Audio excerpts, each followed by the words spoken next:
Assalamualaikum warahmatullahi wabarakatuh. Saya Sania Ingsi dengan NIM J1B01900 dari Program Studi Teknik Pertanian 2019 Fakultas Teknologi Pangan dan Agroindustri Universitas Mataram. Di sini saya akan menjelaskan profesionalisme. Yang pertama, apa sih profesionalisme itu? Profesionalisme adalah tingkah laku dari berbagai jenis perilaku dan sikap seseorang dalam lingkungan kerja ataupun instansi terkait seperti kampus. Seseorang tidak harus bekerja dalam profesi tertentu untuk menunjukkan kualitas dan karakteristik penting seorang profesional. Profesionalisme ini mengarah pada kesuksesan di tempat kerja atau instansi tertentu, reputasi profesional yang kuat, serta etika dan keunggulan kerja yang tinggi. Selanjutnya, ciri-ciri dari profesionalisme. Menjadi seorang profesional di bidang pilihan kita berarti lebih dari sekedar mengenakan jas atau lemmater serta memiliki gelar dan gelar yang terkenal. Profesionalisme juga berkaitan dengan bagaimana kita berperilaku selama kerja. Profesional sejati memiliki sejumlah karakteristik penting yang dapat diterapkan pada hampir semua jenis pekerjaan. Di antaranya yaitu yang pertama, berpenampilan rapi. Tentunya kita harus berpenampilan rapi dan pastikan melampaui persyaratan kode pakaian dari perusahaan atau instansi kita tersebut. Yang kedua, percaya diri. Tapi dalam artian bukan berarti sombong. Bersikaplah sopan dan pandai berbicara baik dalam berinteraksi sesama manusia. Kita harus tetap tenang bahkan selama situasi tegang. Bahasa tubuh dan ekspresi wajah kita sesuai dengan pesan yang kita sampaikan kepada orang lain. Yang ketiga, melakukan apa yang kita katakan.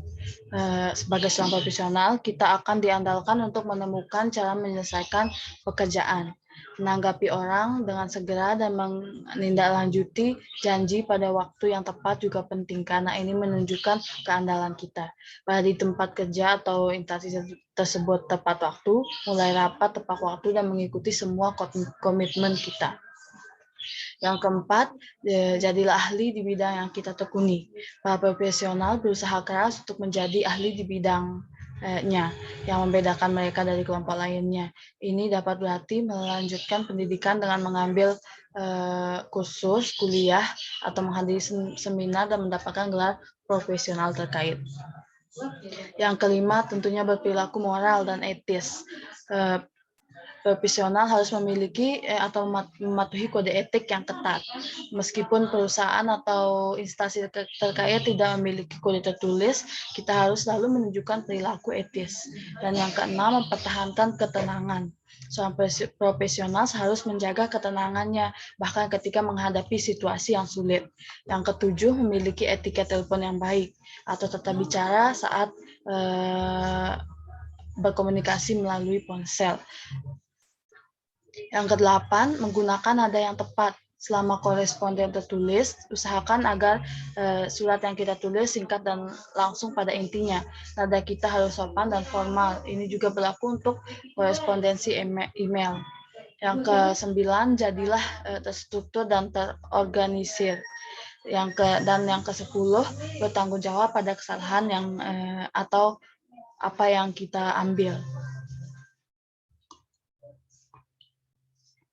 Selanjutnya, tujuan dari profesionalisme yang pertama itu tentunya meningkatkan rasa hormat kita terhadap orang lain. Yang kedua, mengembangkan reputasi bisnis atau mengembangkan ilmu kita terhadap apa yang kita ambil.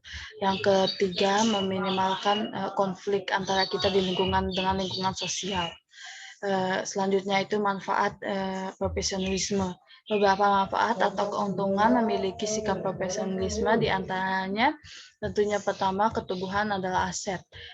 Bagian dari profesionalisme adalah menjadikan diri kita sebagai anggota tim yang konsisten. Ini termasuk datang tepat waktu untuk kuliah atau rapat dengan informasi yang baik tentang tugas yang ada dengan sikap fokus dan siap.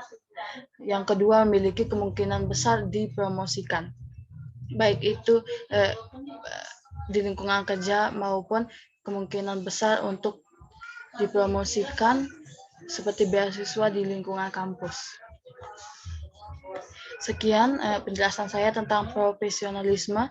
Kurang lebihnya mohon dimaafkan. Wassalamualaikum warahmatullahi wabarakatuh.